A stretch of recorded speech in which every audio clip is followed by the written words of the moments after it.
I want to thank all the colleagues on both sides of the House for the courtesy of allowing me a few final words in this place after 32 years' service as the member for Wakehurst.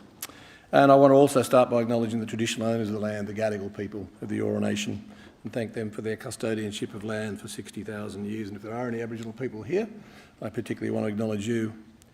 You know, when I started 32 years ago, I had family and friends up here in the chamber. Some of those Good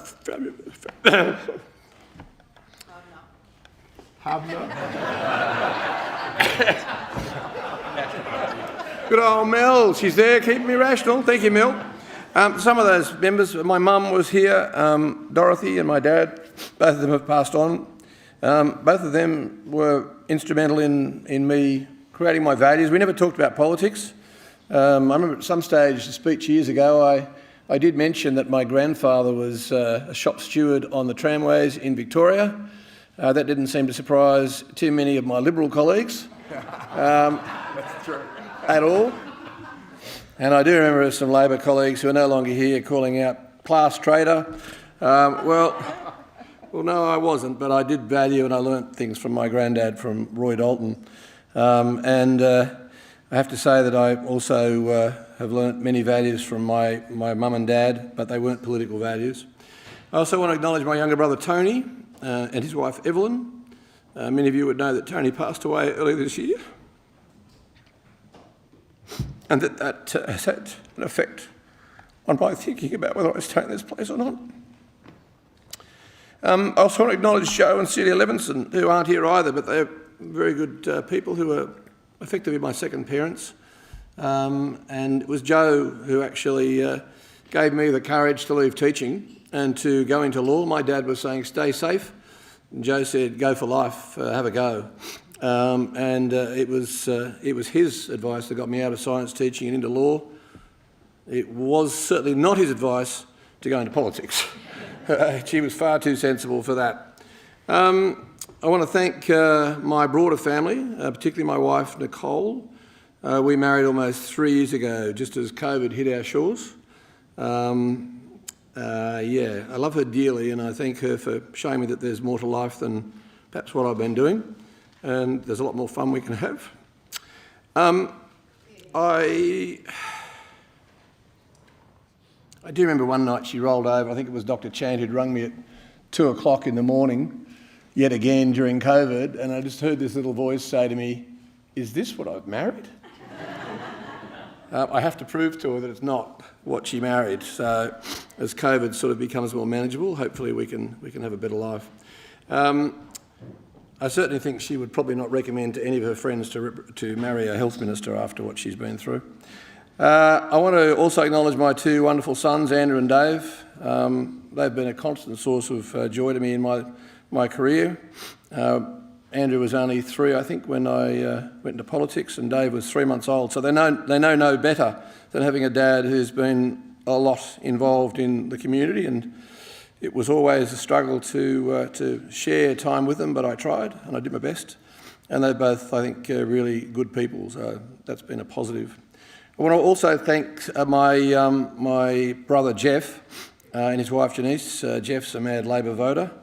Thanks, Jeff. He still votes for Kate Washington. But then he comes down and hands out Liberal Party brochures for me. I did catch him one day saying to somebody, look, he's my brother, and therefore I've got to tell you to vote Liberal, but I actually vote Labor. But anyway, that's all right. I also want to thank my extended family, the Hartleys and the Mileses, who have been there for me right through the last, well, longer than the 32 years, and they know how much they all mean to me.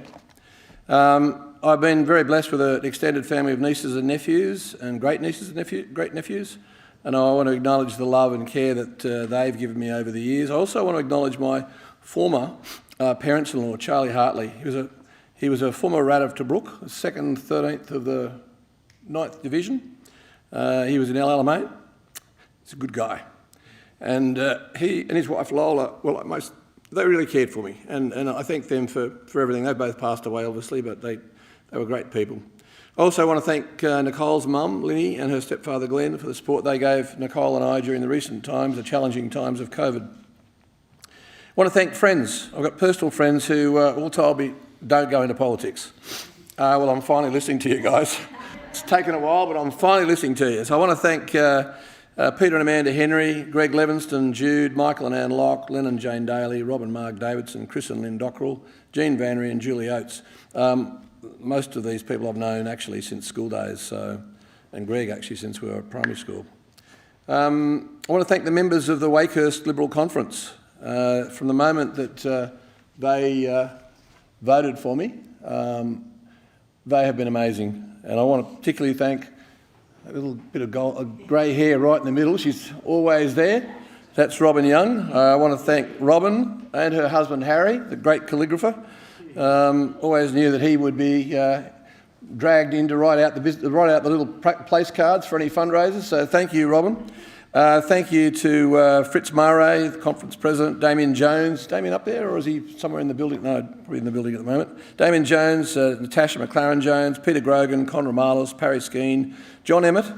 And I just want to note that John's wife, Barbara, who passed away recently, was also amazing, but sadly passed away. Tony Gale Clapham, Dave Walton, Vicky McGay and John Lang. And again, his wife, Faye, passed away probably 2 or 3 years ago, and she was an incredible supporter.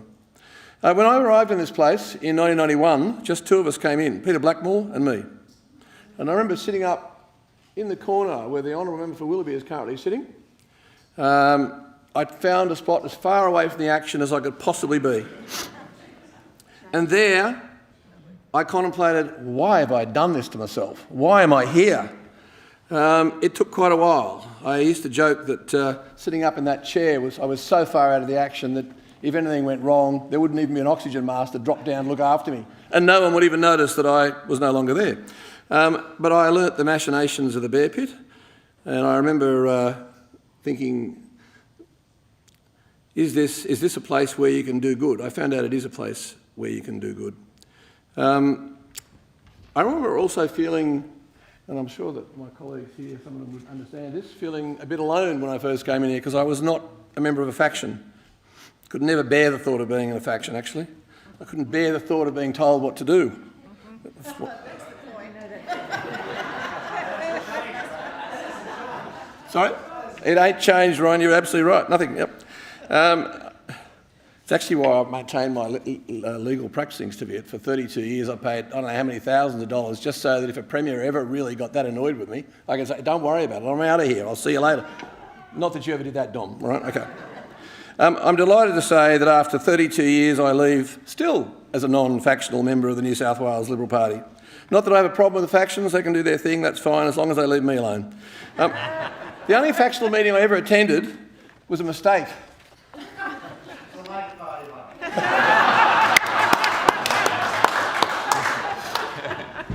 Close to it, it was Ron Phillips who was running the left in those days. And I walked in and it was scones and cream, so I stayed. But at the end, when we'd run out of scones and cream, I actually said to them, guys, sorry, but I don't want to be in a faction, so thanks very much. Don't invite me back. Send the scones and cream down to the office. Well, you gave me chocolate cakes plenty of times, so that was all right. Can I just tell you, for the ones who aren't used to all the modern things, can I say there were no computers on our desks? Computers arrived sometime years later. And today, by coincidence, I was talking to Wayne Merton, that some of you would know, who was the former member for Borkham Hills. And we remembered that it was only in the last months of his membership here in the Parliament that I convinced him that there was actually a reason to turn the computer on. It had nothing to do with any real information except he loved Wolseley cars, and I said, you can actually find out whether there's a Wolseley car anywhere in the world on this thing, Wayne. With that, he pressed the button. That was the last and only thing he did before he left this place, I think. There were very few mobile phones. We were all called down to divisions by pages. The daily sitting times were vastly longer, many nights 5 a.m, 6 a.m, and then we had to be back here at 10 a.m. And actually these ridiculous, stupid hours that we used to sit, which were dangerous, very dangerous, I finally got to change when I became Leader of the House between 2011 and 2014 by shortening speeches. I remember Michael Daly, who was the opposite number, who worked very well together with me during that period. Michael was really worried that we were going to shorten the speeches down from 15 or 20 minutes to 10 minutes, but we won't be able to say we want to say. remember saying, Michael, we'll reflect on it. If you're still worried about the end of the year, we'll reverse it. But by the end of the year, we were all happy to have the shorter speeches, thank God. The media rooms were on level 6 were full of journalists. There are actually TV and radio journalists everywhere. Even my local paper, the Manly Daily, was represented. And then we got cameras. I remember thinking, it really worried me deeply that the democratic process would be diminished by cameras in the place because people would play to the cameras. And then I started playing to the cameras. Okay. My first few years in here were actually amazing. We were in a hung parliament, but I was just honoured to work under both Premier Nick Greiner and John Fahey. They were extraordinary premiers. Nick brought all his business acumen to the job, and I think he knew every minister's portfolio as well as the ministers. Sadly, and I'll just say something serious here for a minute, sadly it was at that time that the challenges of the way our ICAC works came to the fore, and Premier Greiner resigned in a situation where eventually the Supreme Court determined he had done absolutely nothing wrong. I hope one day a government in New South Wales, but it will have to be bipartisan because there are quarters that won't like it, will recognise that the Hong Kong model is how ICAC in New South Wales should operate. That is essentially in camera, until the allegations are sufficiently proven to warrant being put to the DPP for prosecution. I just put on the record that as Attorney General, that was 2014, I went up to Hong Kong and I met the then Commissioner for ICAC, and I described in my long-winded way, and most of you would be familiar with my long-winded ways of explaining things. Yes, no, yes. And when I'd finished, he looked at me and he said, "So, you telling me ICAC in New South Wales is the accuser, the fact-finder and the determiner?" And then he said, "It'll never work." In my view, it has never worked the way it should work, and I hope one day it'll get fixed up. I'd add these days it can often be in metaphoric and sometimes actually the executioner as well. Those years, 1991 to 95, were also the time that we won the Olympics. So there was palpable excitement in the air. We all remember John Fahey jumping on the excitement, Bruce Baird. New South Wales was really a place that was moving forward, and it was actually leading the nation.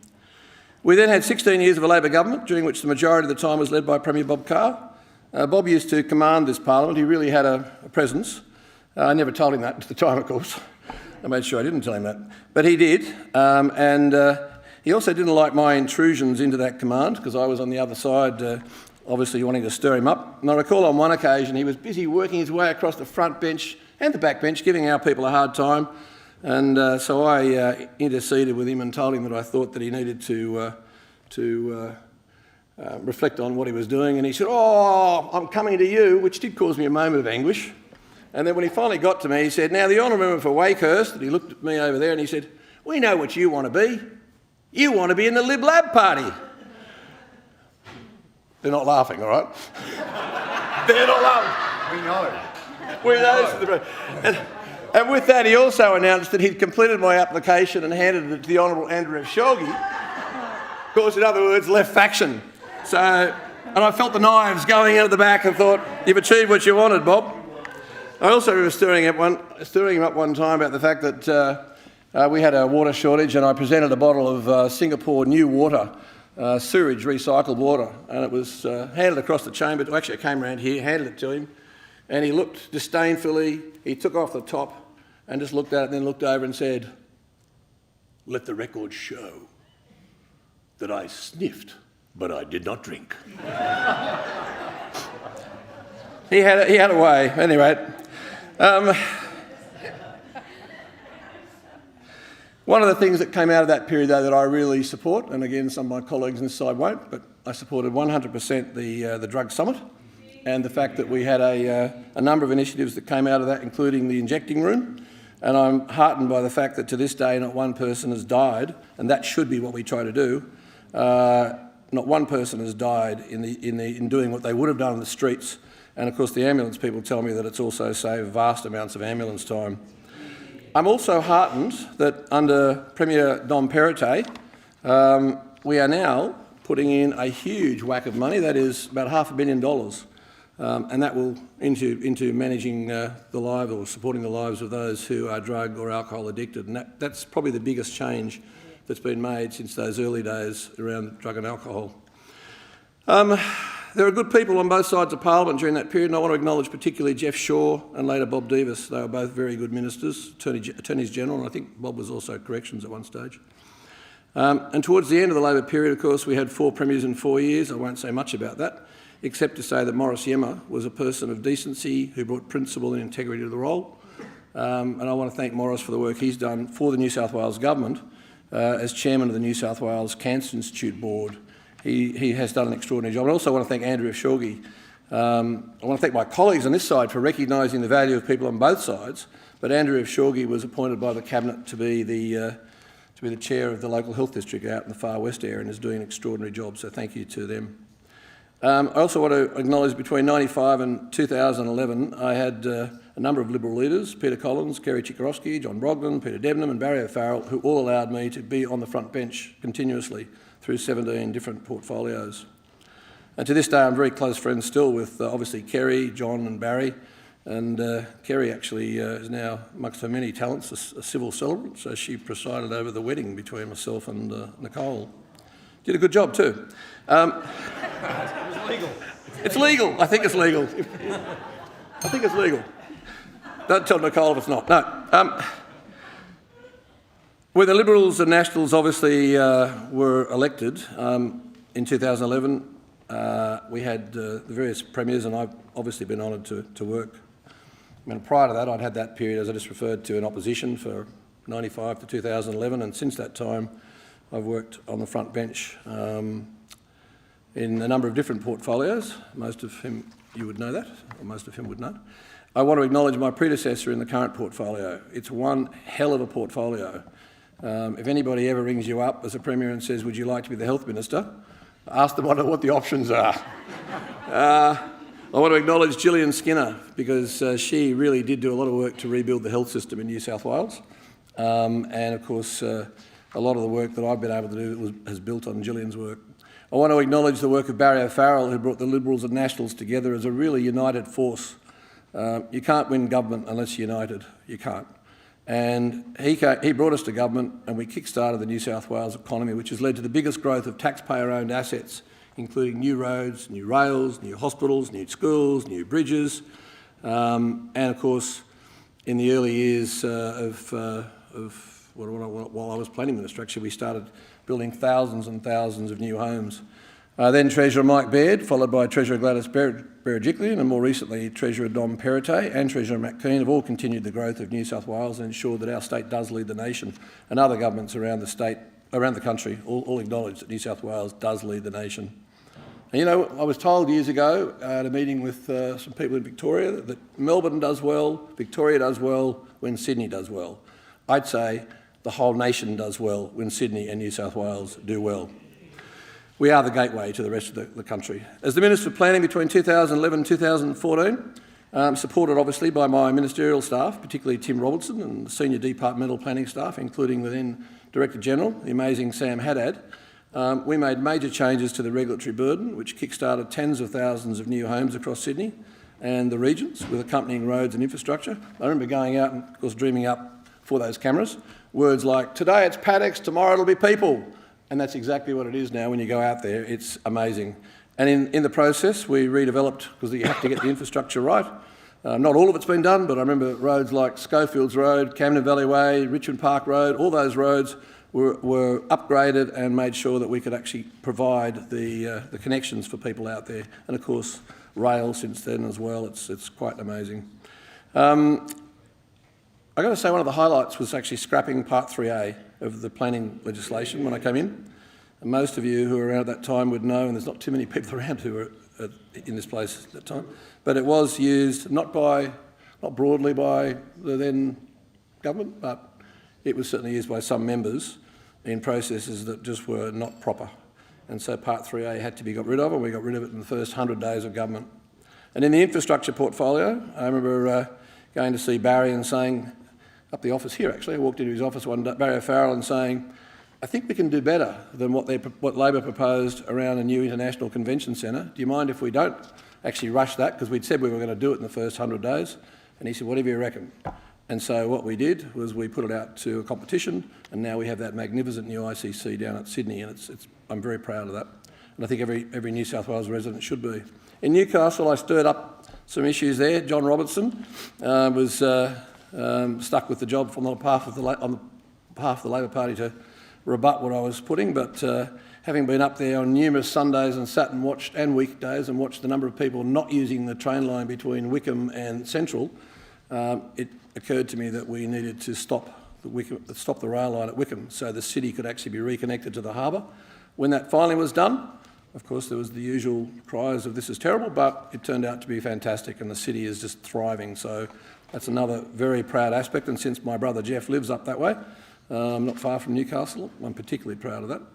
As Attorney-General and Minister for Justice, the Bail Act was tightened further to try and prevent defendants who posed an unacceptable risk to the community from being eligible for bail. I was very sadly part of the team who dealt with the Lindt Cafe siege and the legal aftermath. There were lots of parts of that that nobody knows about except me and the coroner and various other legal people.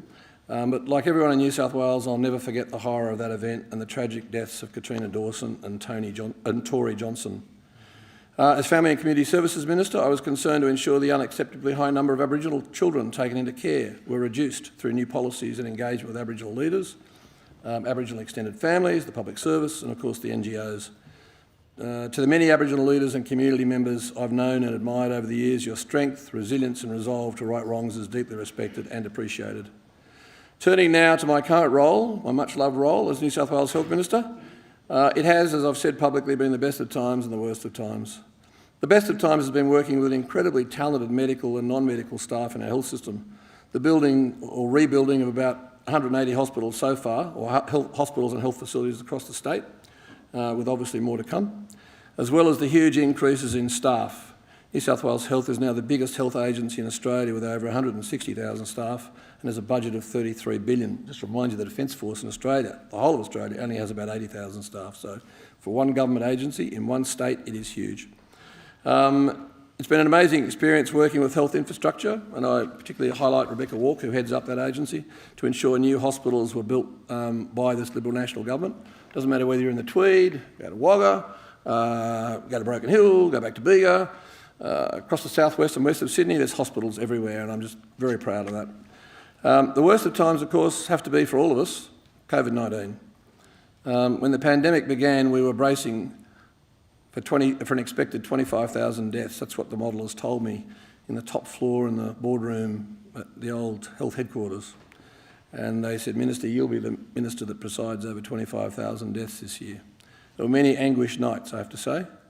One death would have been one too many, but that year we ended up with 57 instead of 25,000 deaths. And so when I hear sometimes people saying we made decisions that were based on politics, let me tell you, not for 1 minute, not 1 minute. And most people who would know me would know that I would never make a decision, ever, based on politics. It was about keeping the community safe, and we did that as best we could. What followed, of course, was a deeply gruelling and upsetting time for the entire community. But we did our best, and I include in that all the health team and Dr. Chant, amazing lady, amazing professional person who gave very good advice throughout that period. I also want to thank the incredible Gladys Berejiklian. There's a reason why so many people in New South Wales love Glad. Gladys had at her every day, 7 days a week, for more than 700 days, her sole focus, as we did those press conferences, but we also had the briefings, and we were still, some days Gladys was still actually in that building as a premier. She was in the health building for more than 12 hours. It was remarkable. Gladys had as her sole focus looking after the New South Wales community in what is clearly the darkest period in our 100 years, save and except for obviously World War II. I want to thank Dom Perrottet for his support through that period. Most treasurers only know 2 letters in the alphabet, N-O. I'm forever grateful that every time I asked for more money from him, on behalf of the community to address the COVID issues, he said yes. It's a very unusual characteristic in a treasurer, a very unusual characteristic. And some of you might know, but it wasn't obvious, I guess, that Dom was also every single day sitting in those crisis cabinet meetings we had. So 7 days a week for 2 years he was there, and he was an integral part of that decision making. So I want to thank you, Premier, for what you did. And I think as hard as it was for you, it also makes you a very good Premier, because you've got all that under your belt, so well done. Non-ministerial matters I want to just mention briefly, since I've been taking far too much time already, have also been very important to me. Working with colleagues across the political divide to right the antiquated wrong of potential criminalisation of women and doctors who found themselves making the most awful of decisions to undertake an abortion was another important moment for me. I will always value the work and commitment undertaken by Alex Greenwich, MP for Sydney, and Greg Piper, MP for Lake Macquarie, who were pivotal to ensuring the outcomes we achieved. But I also want to thank all the Labor colleagues, the Liberal colleagues. I mean, Joe Halen was involved in that very much so, and I shouldn't start naming people because there were many people involved. But it was the right thing to do. It took us into accord with the rest of the nation. And when I look at what happens in places like the US and what Mr Trump's doing, I just shake my head and think, we are such a civil society and we got it right. I also want to acknowledge that there are many other leaders outside the parliament that I worked with, and I thank them. One of them I've just seen is sitting up in the third row. Put your hand up, Jared. Jared Hayes of the HSU. I know it's populist for Liberal parties and national parties to bag the whatever out of unions, but sometimes unions do an amazing job, and you have done an amazing job for the HSU, but you have represented the cleaners, the paramedics, the allied health staff. And the one thing I'd say about Jared, we don't always agree. In fact, obviously, he's much more inclined to the side on the other side. But what I would say is his word is his bond, and I value that. So thank you, Jared. You're amazing. Thank you very much. I'm also very proud of initiating the discussions 30 years ago, which led to, it's only a small thing, but when I came in here, I was shocked to find the only acknowledgement of Aboriginal people was in that Jubilee room. And they were pictures taken from the 1800s. So I actually asked a couple of speakers, but eventually John Murray, the Labor Speaker, agreed to establish the Western Forecourt Wall as a place where Aboriginal community people could put up art, put up whatever they wanted to do to just make sure their culture was being recognised in this place. And in my continued commitment to support Aboriginal Australians, I've been honoured to work for 10 years with the Burke Aboriginal community and the Tribal Council on the Marinuka Justice Reinvestment Project, which seeks to empower the local community to make positive change. I acknowledge all the tribal elders of Burke and the outstanding elder Alistair Ferguson and Sarah Hopkins of the Aboriginal Legal Service, the Mayor, the Council of Burke, indeed the whole community of Burke for what you've been doing up there, and I trust that will continue.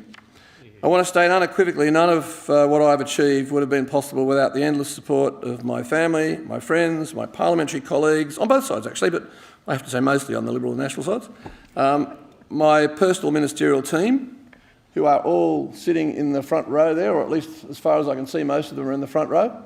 And I have been honoured to work with the most amazing team of people. I've got to tell you, very few of them are actually members of the Liberal Party. Actually, I must. The common thread here.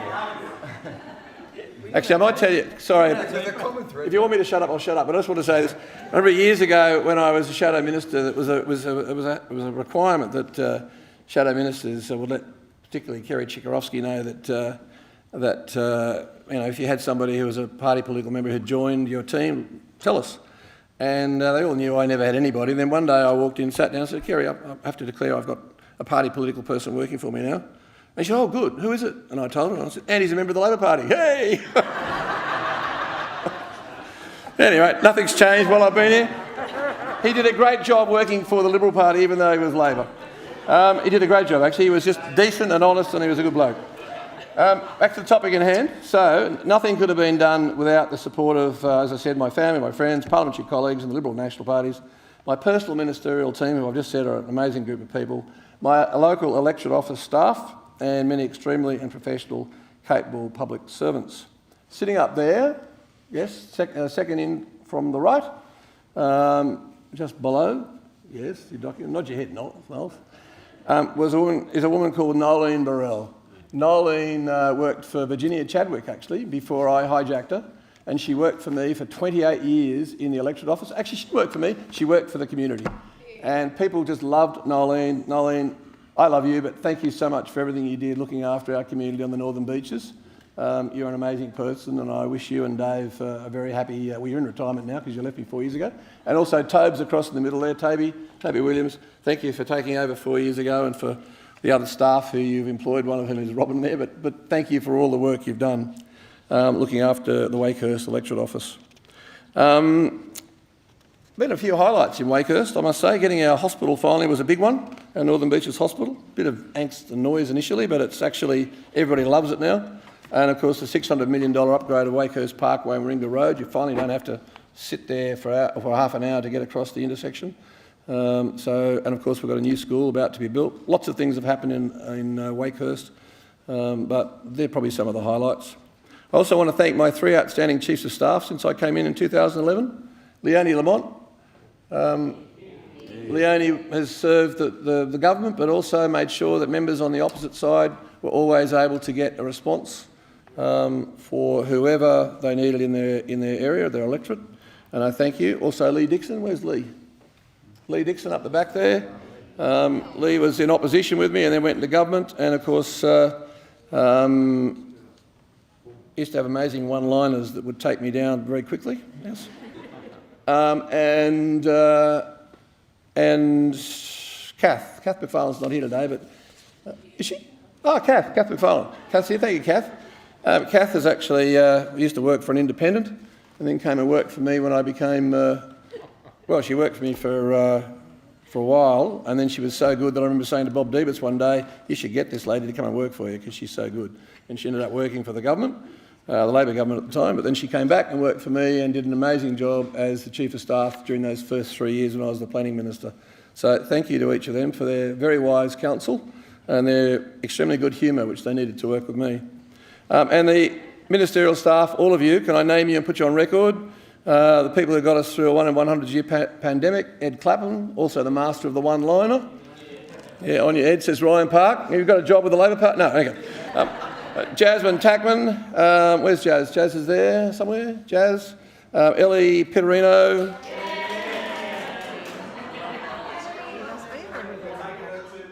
Okay, righto.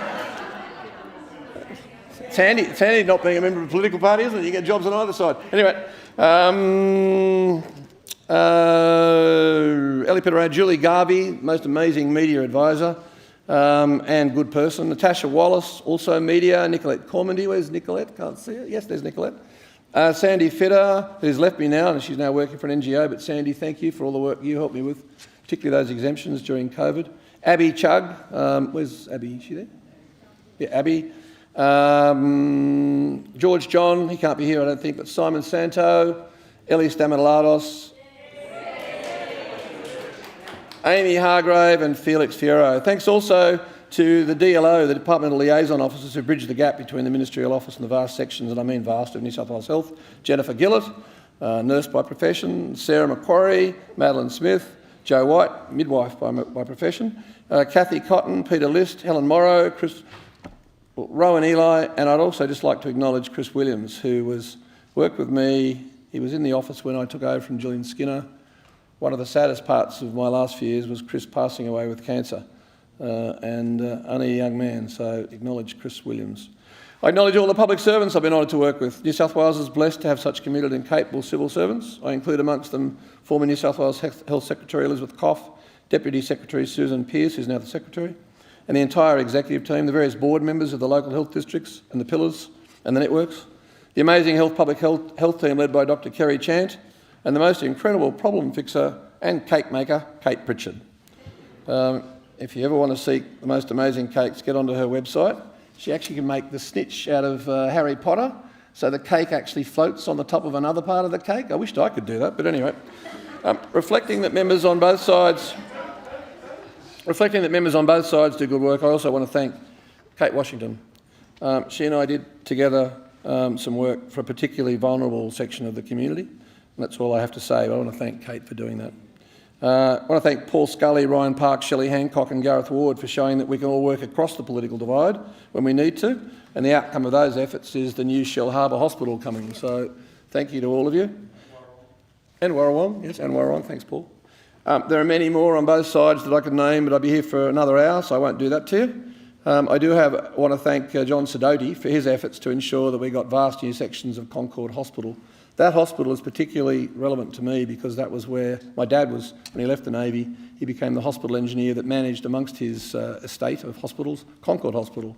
He also spent a lot of time in Concord Hospital just before he died in the ramp wards, and it was our efforts together that made sure we were able to get the money to build and rebuild Concord Hospital. On the last page, folks. I want to draw to the honourable members' attention that whilst the New South Wales Liberal Party, and in particular the branch members of the Wakehurst Liberal Conference, gave me the opportunity to make a difference, I want to acknowledge that I've worked with many wonderful people from all sides of politics through my career, 32 years. I've met some amazing people on both sides of politics. By far the majority have been genuinely committed to making New South Wales a better place for everyone and upholding the values of democracy that we all hold dear. Thanks also to every staff member in this place that's made life so much more pleasant for all of us. I include the cleaners, the administrative staff, the library staff, the catering staff, the dining room staff, the special constables, the clerks of the Parliament. Particularly want to mention there, when I first came in, Russell Grove was the clerk of the Parliament, and he was just an amazing font of wisdom, and during very rough times you could always go to Russell and know that he had good advice but also very discreet advice. And I also want to acknowledge that about the same time there was Les Gagne. There's been a lot of good people here as clerks, but I want to mention Les Gagne and also Helen Minikin for the work they've done. One of the joys that you get as a minister when you're working 18, 20 hours a day is you get a driver, and they've become friends. So I want to thank Bill Young, who spent day after day working 16, 18-hour days when we only had one driver, Colin Zoccolai and also Brett Gillard, who's with me at the moment, and thank them for their loyalty and their hard work.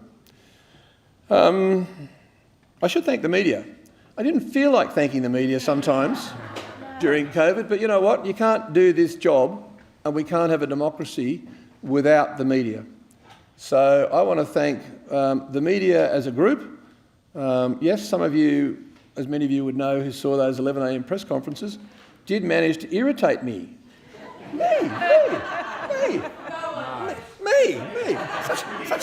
Such a peaceful soul. They did manage to, but with the benefit of a calm hindsight, I do want to thank James O'Doherty for those wonderful questions. James, your knowledge of the Public Health Act was just incredible. But anyway, I also want to thank Ashley Raper from the ABC, Liz Daniels from Channel 9, Tom Raby, Chris O'Keefe, who's just, congratulations Chris, you've got that gig in the afternoons on GB, you deserve it. And Clinton Maynard. I've got to tell you, Clinton Maynard gave me one of the most prophetic insights into the media in the early days of COVID. I was up in the health headquarters. One side of the room was arguing for something. The other side of the room, the journalists were arguing. There was about 20 of them, 10 on each side. And they were all going me, getting stuck into me. As I said, one had one view. The other side had a completely different view. As we walked out, Clinton just looked at me and he said, "See, Minister, we'll get you going or coming." So it's good advice. I learnt that for COVID. So as frustrating and as challenging as life can be in this place, it is a place to be when you want to make a difference for your community and for our state. I genuinely wish every one of you in this place, both sides of politics, all sides of politics, the best of luck in your endeavours. And my final word of advice to you is this: don't stay for 32 years. That's it.